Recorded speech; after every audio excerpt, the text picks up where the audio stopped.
Welcome to the Jazz Flyte Podcast. I'm your host, Darrell Scott, and together we will dive into the lives and careers of the jazz legends who have left a rhythmic imprint on the world.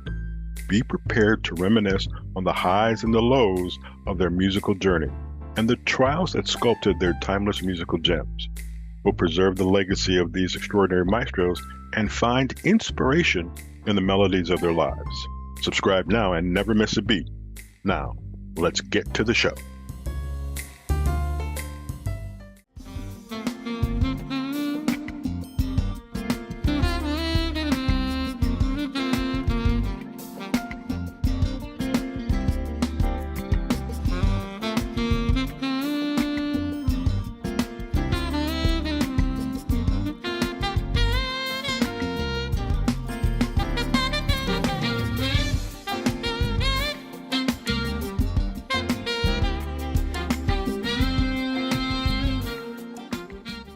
Welcome, everybody. Greetings. It's Darrell Scott. You are about to listen to the Jazz Flyte Podcast. We interview jazz artists near, far, young, old.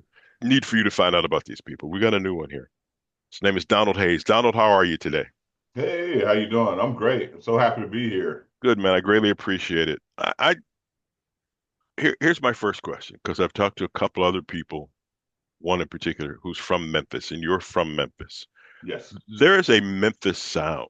There you What? go. Yeah. Well, I think of Isaac Hayes, but before that, I talked to Kirk Whalum. Mhm. What is that Memphis sound? If you had to describe it, what would it be? So Memphis, the difference in Memphis, like a lot of cities is jazz. Like you got New York, they're jazz. Like, straight Right, ahead jazz, whatever. You got other places. LA, you think about the beach, the ocean, so things a little bit right, more open and a little bit more. It right. sounds like they're sitting, looking at the ocean while they write music. Memphis is a different thing because Memphis is known for well, it's known for gospel too, but it's known for blues. But the one thing that people always forget about, and I always explain this in my shows, the one thing that people forget about is soul music. Hmm. So, and soul music is a category and it's a skill set. So you think about Isaac Hayes and you think about, of course, Al Green and so many other groups. That's soul music, and so soul music is something.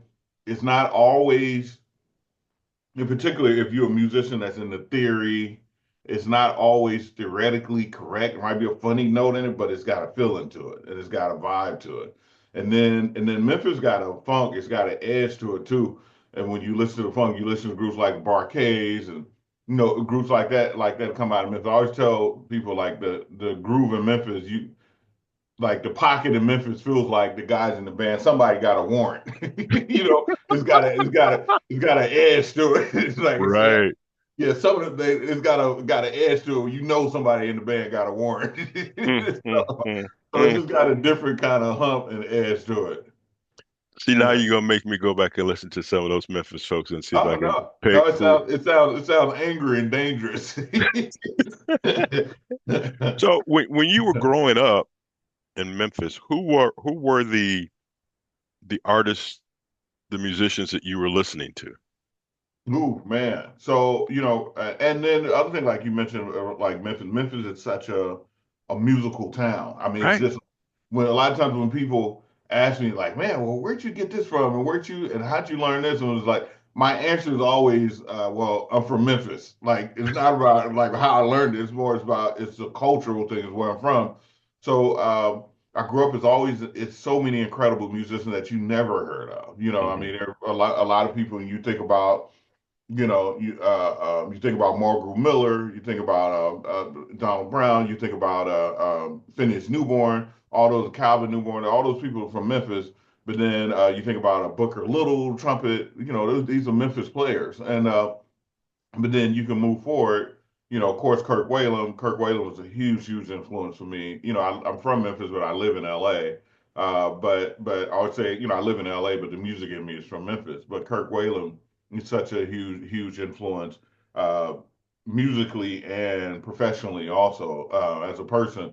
And then there's one guy in Memphis who is my real personal mentor. As a matter of fact, him and I just did we just did a duet record together. He's a piano player, His name's Derek Jackson. When I say he's phenomenal, oh my God! And and he's a guy that just grew up playing for his father's church, and I grew up playing in church also. But the it's just the well of musicians in Memphis is just it's insane, and they're different, because they're not all steady. They're all they learn from life experiences. So everybody is so different depending on what part of town they from, how they grew up, good or bad, how they grew up, and you're gonna feel it in their music. So yeah, so that my influences in Memphis run really deep. When was your first, I'll say, gig in front of the public? I mean, was there any fear growing up of playing in front of people, or are you one of those who started at a young age, somehow got into clubs that you weren't necessarily age appropriate to be in Yeah. and played, and then they liked you, they didn't like you? What was your experience like as you started your career? It was really weird for me. Like I said, I mentioned I grew up playing in church, but it was a weird when I look back at how I grew up playing in church. I like the musician I had that I've been fortunate enough to become and experience. I don't know how it came about. I grew up playing at a little church I started when I started playing the saxophone. I played at a little church in the hood that didn't have a keyboard player. It was a bass player, drummer, and guitar player. The guitar player had maybe five strings on the guitar. The bass player might have had three good strings. They're just guys that we would sit back and play at church was hot, beat up drum set. And that's where I started playing. And it was just, so when I look at it, it was just something that really was meant to be. And I started developing from there. But, the other thing about me as a sax player, because my family, music when I look at how important music is or was to my family, you would actually think that all of us were musicians because it was just we were listening to music all the time. It's all about check this record out, check the music was really important to us, even though like my oldest brother, he was a musician. He played trombone as a songwriter, great songwriter. He's passed away now, but he's a brilliant songwriter. And yeah, so that's the way the music developed for me. So I started off playing in church, and literally when I picked up this, even I was playing drums, I was playing piano, like just taking lessons or whatever. But that stuff didn't catch on so much. When I picked up the saxophone, I had been playing saxophone maybe 6 months before people had already asked me, "Hey, can you come to our church and do a solo?" It's just something that it was, I always tell people it was it was like kind of my Harry Potter wand. The wand chose me, like the instrument chose me. It was just like, it was just meant to be because it just took just so fast and it was just developed so fast. It developed so fast that I didn't even realize that it had developed. And it was crazy. And then, I was playing at church and then people started asking me to come to their churches and do solos. Then people started asking me, "Hey, we come to the studio, do my record." So I started doing records for people, mostly gospel records. So Hmm. really at the beginning it was kind of all gospel records, but then of course my late sister, the first two records she gave me cassette tapes in though was because there wasn't a bunch of gospel sax players or any really for me to check out and study. She said I was probably seventh, eighth grade or whatever. She gave me um, Grover Washington. I think it was a Wine Light, Grover Hmm. Washington, and then she gave me David Sanborn Live, Straight to the Heart, which is Nice. so weird because Marcus is playing on both of those On both of records. them. Yes, he is. Yeah, yeah. Yes. So and I was a kid just learning how to play, listening to studying those records, and those are the things that really, really put me on in the right direction. So David Sanborn, and don't get me wrong, David and Grover are both very good, but they're also very different.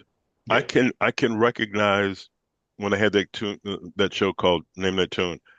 I could do Grover in two notes. I could do David in two notes. There Hmm. was just Hmm. something like Yep. throaty about David, but Grover was it's just very smooth. That Hmm. Wine Light album Yep. with one of my favorite songs, Let It Flow for Hmm. Dr. Hmm. J. Mm. Yep. Uh-huh. Yep. Yep. So what was your talk about your first experience? You Let's go here. You've played with a whole bunch of folks, Yep. whole bunch of folks, Hmm. and it's too long of a list for me to name them all. But from those people, you're part of the band. What are you picking up from, let's say, Beyonce or Robin Thicke or all of those people, Marcus Miller, Chaka Khan? What are you Hmm. picking up that you are going to take and apply to your show as you go forward? Um, hmm. So, man, that's a good question. So, let's say Robin, for example, like you mentioned Robin, because I played with him for New Year's Eve, and I've been in Robin Thicke's band now for like 12 years now, 11, 12 Hmm. years now. And Robin, for example, the one thing I learned from Robin, um, the one thing I learned from Robin, like Robin, people don't really realize how good of a songwriter he is. Hmm. The songs that end up on the radio are probably, I don't want to say they're bad, so they might be his worst songs Right. because so when I'm with Robin and spending time with him, I'm just like, good Lord. And I'm just like, man, how do you crank out so many songs? And I remember him telling me, man, he said, I've been writing a song every day since I was this age, since I was Wow. such a young age. He Hmm. said, and maybe he's not writing them every day now, but he said, so we record a record, I record all his records. We record a record, we have 40, 50 songs. And it was just like, Really? and he will turn them out just that quick and they're brilliant. And then he has to dumb them down. I hate to use that. He had to like pull them back for the Right. yeah, they're too brilliant. So it's let me pull them back so I can get something on the radio. But it's just like, but these over here are masterpieces. So with him, I just really learn as far as like the writing thing, just how important it is to um, I think a lot of times people take writing for granted and people Hmm. think it's just something you can do or not do. But writing is something that you still have to work at because you can get better at it. It's still a muscle that you have to work out. And Hmm. so I really learned that from Robin because he writes some brilliant music. I wish you could hear some of the music that don't make the records. And a lot of times the music that don't make the records just because it's too heavy. So that I learned from him, and also from Robin, because that's more on the pop side, um, the visual side of it, or the entertainment side of just kind of pulling it and just And I'm not trying to go as far as him, but at the same because I'm not trying to be a pop musician, but at the same time, it's just connecting with the audience. What I learned from Marcus, what I learned from Marcus is. Funny, I tell people about Marcus is that as incredible as he is when you see him on stage, the real show happens when he's backstage practicing Hmm. for the show. Because they always give him a bass and an amp before the show, and I'm in my room warming up, and I'll hear him just playing, and you're not gonna really hear it on the stage. But his dexterity and his approach, and in particular for his age, you put the bass in there, he might as well be 19 or 20 as far as his facility. Right. So he's always practicing, he's always learning, so I really learned that from Marcus. So because of that, as you can see, all my instrument, I practice all the time, and I practice all the time anyway. But Marcus just like he really put another fire under me to practice even more. So I practice all the time.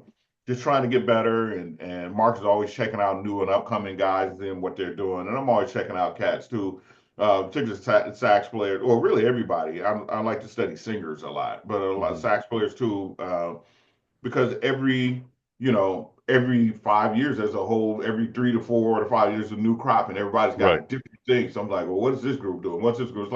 It's like a new graduating class. What's this class doing? What's this class doing? And Right. I'm just trying to make sure I'm staying on top and staying relevant, and I'm just staying in the mix. I don't know. You might have named a few other names, but I'm all you can to add. But I'm always just kind of learning.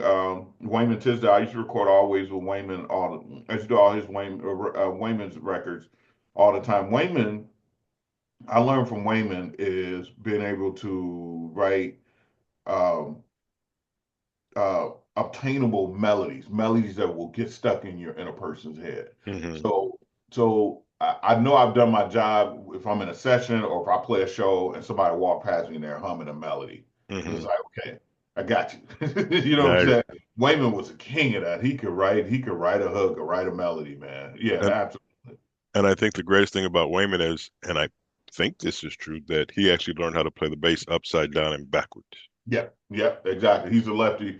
Yeah, the crazy thing, my baby daughter who's 12 now, she's a lefty also. So she comes in and grabs my basses and she it's a weird thing. She just flips it upside down backwards. I was like, Right, so I'm like, I'm trying to teach you, but it throws me off to see it that way right, too. right. I Yeah, said, well, let's try it the other way. She's like, nope, she's got to do it the way. Wayman's the same way. Mono Neon is another, but yeah, Wayman upside down, backwards, and brilliant player, amazing person. you Yeah. won't be able to teach me because I am ambidextrous, but if I play instruments, I would play the bass with my left hand. Okay. Before we continue, let's Okay. listen to some music that you've done. Let's listen into, I believe this is the title track to your new record, Soul Searching on the Jazz Yeah. Flight Podcast. Okay.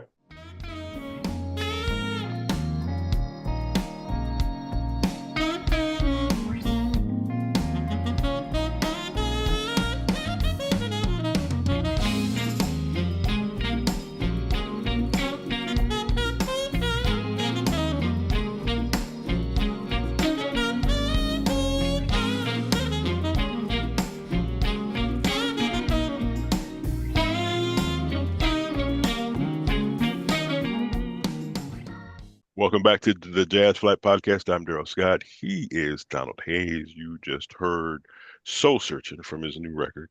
Donald, why the saxophone? And don't get me wrong, trust me, saxophone is my favorite one. But there are so many saxophone players. Yeah. And the other thing too is there's so many saxophones, whether it be alto, baritone, soprano, blah, blah, Yeah. blah. Why did you choose the saxophone? It was that was a fluke. Well, not, I don't know if it was a fluke, whatever. I mentioned my brother, my late brother, Sandy Hayes. He was a trombone player. And when I was in the seventh grade, it was a band class, second semester, seventh grade. They gave me a picture to say, well, this next semester you're going to be in band. My band teacher's name is Lonnie Neely, Graceland Junior High School in Memphis, Tennessee.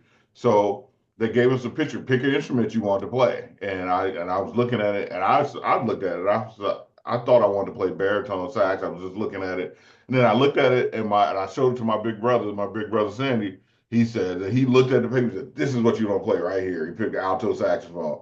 I said, okay. He said, you go to school, you tell them this is what you want to play. And that's how it came about. But with him, it was also because he played a little bit of saxophone and he could play Don Myrick solo Reasons. So he Mm, wanted me to get a saxophone so he could play my horn too, but play right. and play. So we'd be out in the backyard, he'd be playing my horn and playing. But yeah, so you play trombone, but he was like, you go tell him you want to play alto saxophone. But he sort of said, because he says, I wish I had played it. I was like, okay. And that's how that came about. So I went in, they gave me alto saxophone. That was it. The other thing you've done, you've traveled all over the world. Mhm. If you had to pick a vacation spot to go to where you're not going to play a gig, you're just going to relax, take the family, and just have a natural born good time, where would it be and why? Um, I think Costa Rica. Really? Why? Yeah, I love Costa Rica, and I've only been once, and I want to go back again. I just, I don't know. It was first of all, it was extremely diverse. Food was great, extremely diverse, and it was so diverse that because it was so diverse, nobody stood out. Everybody was just themselves. The food Mm, was amazing. The ocean was great. It was just the culture was great. You can just hear music. You hear that music in the air, just everywhere. So I really, really love Costa Rica. I mean, it's just, and I want to go back again. I've gone once. I was there for 7 or 8 days, and I can't wait to go back. But I think Costa Rica probably, and then a close second maybe would be I love Copenhagen, and just great people. The people are nice. The food is great. It's just like something about Copenhagen is really nice. I can always go to Japan. Japan is always a good hang too. hmm Yeah, yeah. But number one, probably Costa Rica. Well, if you get a bag big enough to carry a 5'10" guy, call me. I can fit in the bag. Okay. With all the places you've been, here's the other part of that question. You've worked with Kirk Franklin, Mark Miller, Earth, Wind and Fire, Robin Thicke, some various diverse music, and then we throw in the gospel and then you throw in the Memphis sound. Is that difficult to learn when you're going from the gospel of Kirk Franklin, the bass of Marcus Miller, Earth, Wind and Fire's Everything, to Robin Thicke, to Beyonce, to whoever else?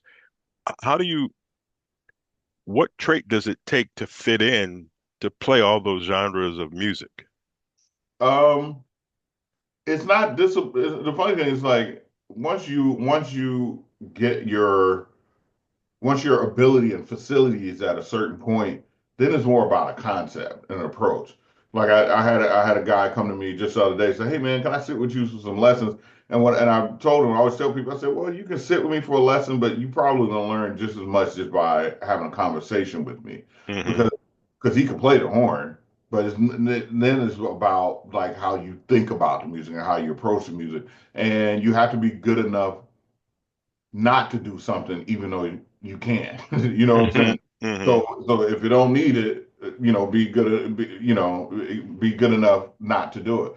Some guys just like, well, I can do this and I got to do it, because I can play this lick and this insane crazy lick, I got to do it. But yeah, but is it going to fit this record and this spot and this style at this moment? It's always about service in the music and making sure what you were playing as service in the music. So I practice all the time. Like I said, I do practice. I practice difficult music. I practice the old records and bebop records. My guy I like to really study and practice with is Cannonball Adderley. I study Cannonball a lot, and so I want my playing to be on that level. But I do understand I can't show up playing, I don't know, whoever, playing a Beyonce record or even a Robin Thicke record, playing Cannonball licks. Like, no, Hmm. I would Hmm. be sent home. So it is, a lot of that is more about a thought process and it's about discipline. You have to have enough discipline to not do certain things and to do like, okay, I know I can do this, but this is what's needed. And I also operate as a songwriter and a producer also. So I want to service the music. I want to always, I've had Robin call me before. It's like, hey man, can you just come over and I got this track and I think it's something here, but I can't come up with it yet. Can you just come on and do you and play over it? And I think it'll give me some ideas of how to approach it as a writer. So I'm not gonna go over there, zip, zip, zip, you know what I'm saying? Right. Yeah. All right. Yeah, right. You know what I'm saying? I'm not gonna go over and Hmm. like flipping out. I was like, okay, so it's Memphis Soul time. Let me go play some cool vibe on it.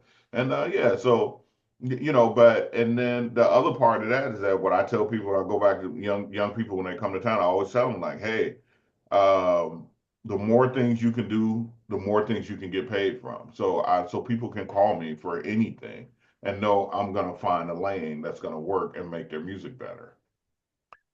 You also do some, I don't know what to call it, movie scores, or you play music, you create music. This is a question I have for me as I sit there and watch the movie and I hear the song. Do you see the scene and create the music from the scene you see? Or do they tell you this is what the scene's going to be like and this is the music I need? How do you match that up? Those situations are always different. It's fun. It's funny, but it's funny. Everybody sees things in a different way. But so if you had one scene, and this is an interesting thing, if you had one scene and you gave it to 10 composers, their approach is gonna be completely different. But the one thing is gonna be consistent most of the time. It's the tempo. Like everything in life has a tempo. So when you look at a scene, this feels like this, or this feels like this, or this feels like this.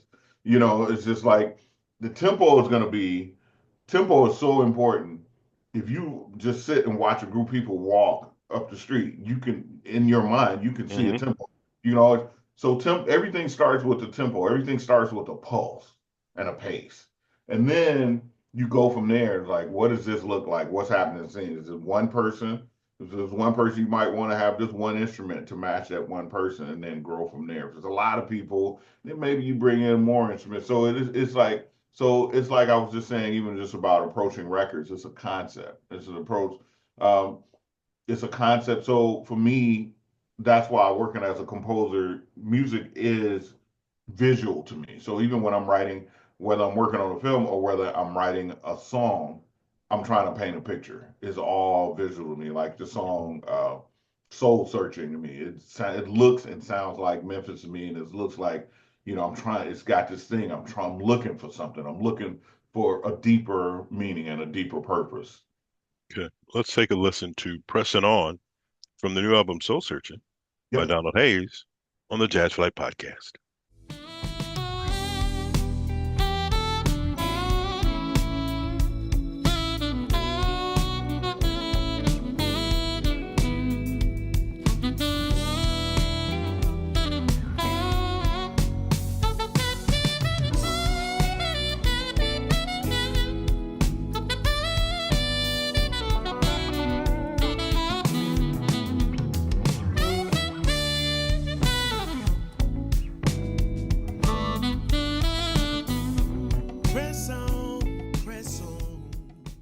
That is Pressing On from Soul Searching, Donald Hayes' new release on the Jazz Flyte Podcast. I'm Darrell Scott.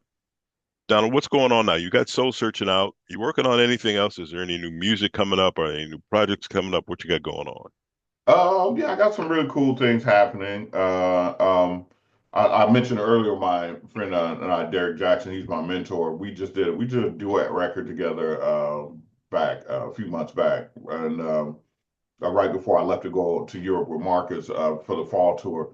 And it's piano and sax. It's like it's gospel tunes. It's incredible. And so I'm going to be finishing that up soon, and I'm also finishing up a record of love songs, like covers, songs that I grew up listening to. I'm really excited about. I can't wait to share that with people. So cool. Then as far as shows like, well, I don't know when this is going to air, but this weekend, Saturday, I fly out to go do an event with Marcus Miller in Dallas. We're doing a Martin Luther King event, so we play on Sunday. Doing that. There's always something coming up. NAMM show is coming up. Marcus is receiving a Lifetime Achievement Award from Bass Player Magazine for the Thursday night of NAMM week. And so I'll be there with him. Something I'm really excited about that I hadn't told anybody about that I'll say here first is a couple of days ago that we just confirmed.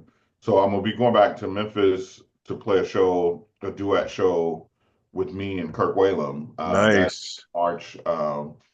That is March 22nd, right? So this is my first time even bringing it up. So I think it's a duet show, but someone else told me it might be a trio show. If it's a trio show, it'll be me, Kirk, and his nephew Kenneth Whalum. Okay.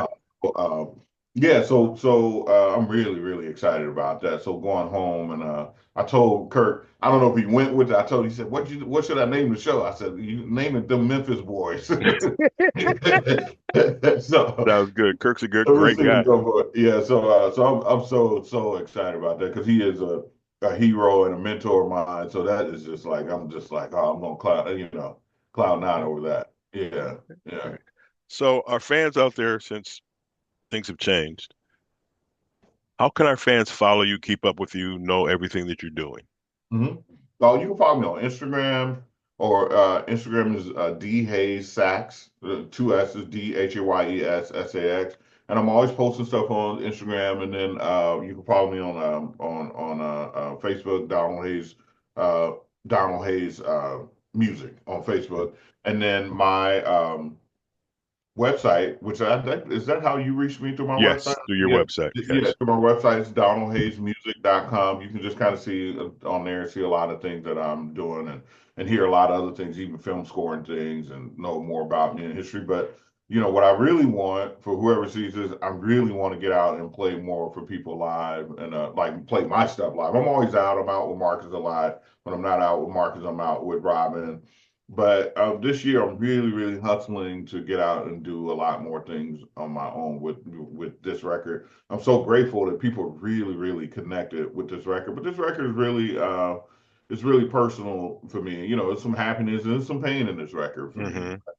Certain songs, but I want to get out and share it with people. I played a show here in LA this Friday night, and it was just magical. People just hitting me, even if you follow me now, I posted some things on Instagram and Facebook about it, but it was just, yeah, it was amazing. I want to get out and share this record with people. So write your congressman. That's all you got to do.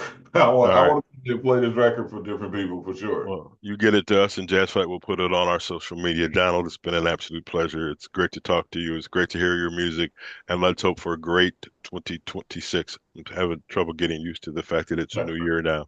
But I Yeah. greatly appreciate it. Ladies and gentlemen, you've been listening to the Jazz Flyte Podcast with our guest today being Donald Hayes. If you like what we do, subscribe, and I would appreciate that. So until next week, this is Darrell Scott. He is Donald Hayes. We'll talk to you then.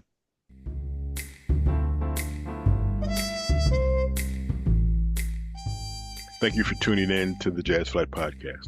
I hope you enjoy these stories and soulful melodies that grew through the doors of time. If you want to stay connected with the latest updates and episodes, don't forget to subscribe to my channel and hit the notification bell. Until next time, I'm Darrell Scott.